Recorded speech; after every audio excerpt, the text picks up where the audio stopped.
The Butcher Family. This awesome story is written by Night Spirit. So grab your coffee, sit back, and enjoy the show.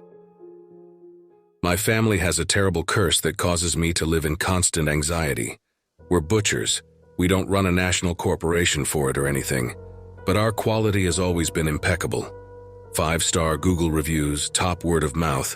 We would probably even have a Michelin star if it were possible for places other than restaurants. Somehow we have been able to produce the most delicious, soft, mouth-melting meats, better than Wagyu beef. But the story for how this came to be and how this is not as happy-go-lucky as our service. My family have been butchers for hundreds of years. Even our last name is Butcher, and somehow we have not changed professions since that was given. Let me clarify that this is my story, my explanation for why I wish I was dead, yet I don't want to die. But I must first tell the story of my ancestor. I'm not sure exactly how long ago this was, but the story goes that it was during the medieval ages. His father and grandfather always kept honesty as the shop's top moral framework. Because of this, they were often the choice meat shop for even lords and ladies of the nearby lands, until one day when a new shop opened up. My ancestors were not worried because their shop was so successful. This shop did not make a sale for days. However, on a day no more special than any other, the town drunk somehow found himself in the other shop, thinking it was my ancestors' family's shop. He ordered a cut of leg meat, drunkenly swaggered it home, and fell into a booze-induced slumber. The next day he cooked the meat, ate it, and came running into town, directly into our shop. He asked what he had ordered in his drunken stupor, as it was the most salivating, most delectable meat he had ever eaten. The family had told him that he did not visit the shop yesterday at all. They then realized it had to have been the other shop by mistake. My family had said there was no way it could have been the other shop, so they all went over as a group: grandfather, father, son, and drunk. They asked the shopkeeper what was ordered, and they simply gestured to the stack of cubed meat on display. With furrowed brows, my family had purchased a cube and immediately went back to cook it. After doing so, the way they would cook any of their own product, the cooked meat was placed on their tongues. Within seconds, they realized they had to keep the other shop's meat a secret to the rest of town. They told the drunk that he must never tell anyone about the other shop's quality of meat, and he promised not to. But a drunk would not be a drunk if they did not yell secrets to the entire town while blinded by booze. It did not take long for people to hear about the other shop and its miraculous tasting meat. My ancestor's butcher shop was in danger of closing within weeks. The son could not stand to see his family at such a low point, and being the youngest at 16, he wanted to prove that he was helpful to the family. He began spying on the other shopkeeper in hopes of figuring out their secret to the delicious cubes. Their methods, from what the son could see, all seemed normal, but every weekend they would take their wagon out of town. The son was not sure where, as he was not able to stealthily follow beyond the trees and buildings. He asked his father and grandfather for permission to follow and was firmly told no, that doing so would be a terrible thing, and that they were honest people and that God would help them eventually. God did not. Another week later, the father grew ill. Without his labor, the shop grew even less profitable, and they could not afford the things needed to help him get better: food, medicine, and time. The son could not bear it. That weekend there was a new moon. It was the best opportunity for him to sneak into the wagon in the dark of night.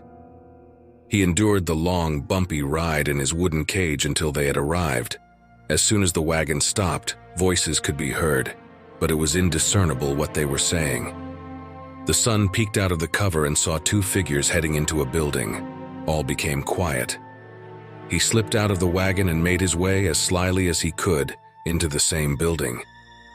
Inside, he saw the 2 figures carrying a bloody wrapping of meat. Finally, the son had discovered the source of the delicious carcasses, the shopkeeper's supplier. The 2 figures repeated this several times, and when only one figure returned inside, he knew he had to get back in the wagon before it took off to his hometown. Just as he exited the building, the horses began trotting. He sprinted as fast as he could, the sound of his footsteps hidden by the horses, and jumped into the wagon right before his leg muscles would have reached their physical limit. The ride back was not bumpy. He did not feel as if he was in a wooden cage anymore, but a bed of gold. When they had finally made their way home, he wrapped a leg of lamb in his shirt, jumped out the side opposite the shopkeeper, and quickly made his way home. He let out a shout of joy when he entered his home. It was a shout that his entire family had heard, which caused them to gather. He told them his story and showed the wrapped meat. Although his grandfather was not entirely on board, his sister and mother were jumping for joy. They knew that this meant a good future for them all, and that they could afford the father's care. The son quickly unwrapped his treasure, and the cacophony of joy had ended. The son had not grabbed a leg of lamb, but a human limb. His grandfather immediately yelled at him for what he had brought into their house. He took the meat and went to start a fire outside in order to burn the meat before anyone found out about it. His sister comforted their mother, who was crying. The son felt great shame and went to his bed. After a long and well-needed from his escapades the night before, rest, he woke up to the sounds of people gathering around a busy shop, their own. He asked what had happened, and the family told him that they spoke a great deal after he had gone to sleep. They all decided they needed to do this, even the grandfather. They cooked the limb and, after trying some of the forbidden meat, called in a favor to the lords that they had previously sold to. This piece of meat was given to the king, and the word had spread quickly. Their shop had meat that the king himself had put orders in for. They had been made the king's supplier. My father stopped the story at this point. I thought of it as strange, but simply a folk tale, a family legend. He then showed me something I never would have imagined, what he would work on every morning while I was asleep. He had done an excellent job to never reveal the family secret. Every morning, before even the street animals would wake, my father would chop, skin, fillet, boil, and prepare various pieces of fresh human meat. I was sick. I felt as if I was to blame. He needed to continue this horrible tradition. He needed to kill people for my sake, to pay for my tuition, for the constant medical bills to make sure we stayed healthy, to pay every other bill that we needed to live. I couldn't take this burden, and I couldn't deal with the fact that my father was a murderer. I panicked and ran away. When I saw my dad next, I had to hear the rest of the story. Even though my dad was a killer, I knew he wouldn't kill me because I was his reason for doing so in the first place. He was paying for us to have a good life. He continued the story. Here is the important part. The grandfather, in order to meet the new demand for the shop's meat, went to the other shopkeeper and explained the situation. He apologized for what the son had done, but insisted that he needed access to the supplier. He wouldn't ask how the supplier had such fresh bodies, and he would even cut the other shopkeeper in for a 50-50th split of the money. He explained that this was needed because his son was ill, and they had to afford the medical care and supplies.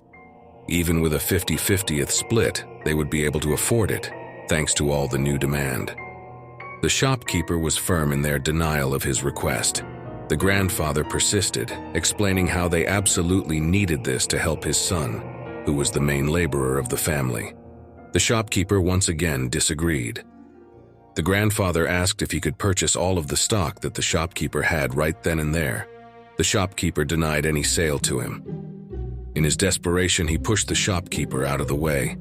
He must have been a very strong man, or perhaps very desperate, because the shopkeeper was knocked back into the wall, their head striking it with a cracking sound.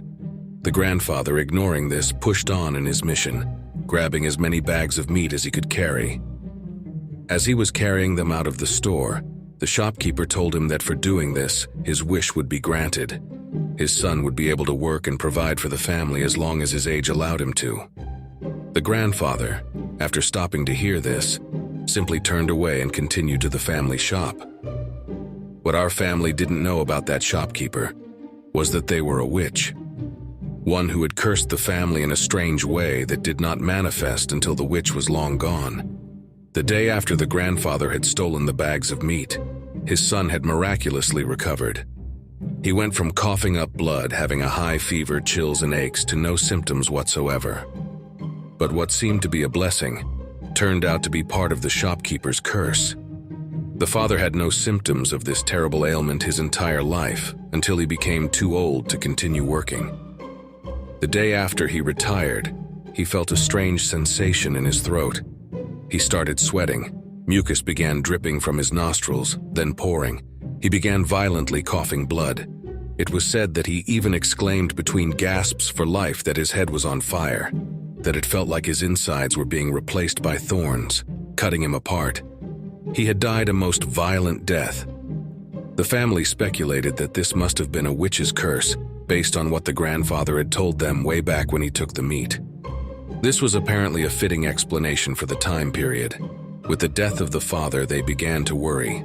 They wondered if they too were cursed. Ultimately, possibly as a way of easing their racing minds, they decided that it was just the father who this would affect. They believed that the witch's curse was over with his death. It was not.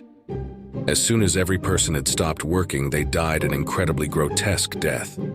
Over the years, things were discovered about the curse, that it would happen regardless of if the person ever actually retired.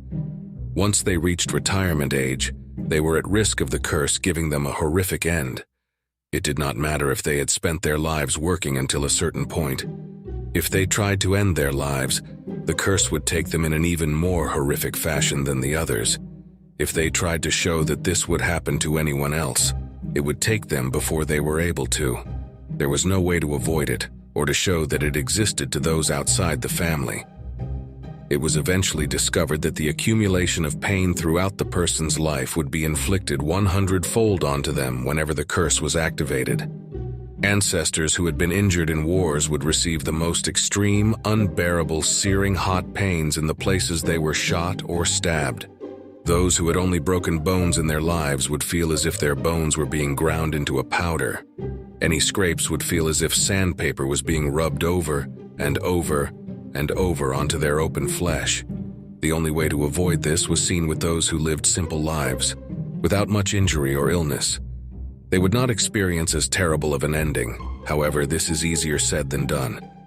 To avoid all injuries, aches, pains, and more for an entire life is not an easy task. Not a single person in my lineage has died peacefully on their deathbed. They have all died the most horrific deaths ever imaginable, save for the lucky few who were able to live a sheltered life. My father explained that this is why he had always watched me like a hawk. This was why our medical bills were so high, beyond the average person's yearly checkups. He said he always tried his best to make sure I was safe and healthy growing up. But what parent doesn't? I didn't realize the gravity of the situation, and he didn't want to scare me as a child or ruin my childhood by living a completely sheltered life. This was his way of going about this. He said he did the best that he could without jeopardizing my having a normal life. He didn't want me to live too scared to do anything. Now that I was older and mature enough in his eyes to understand without it completely destroying my worldview, he told me. He was wrong. There was no way I would ever be okay with learning this truth. He should have foreseen the possible outcomes. This is why I wish I was dead, but I don't want to die. Growing up, I had managed to stay safe and healthy thanks to his precautions, but now death will be too painful. Everything I had learned about my family didn't matter to me at this point. I just wish my dad had told me before now. I didn't want to hear anything he had to say, but like I mentioned before, I had to.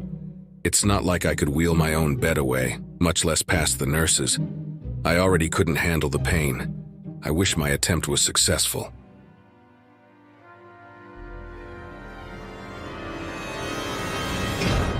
Hey family.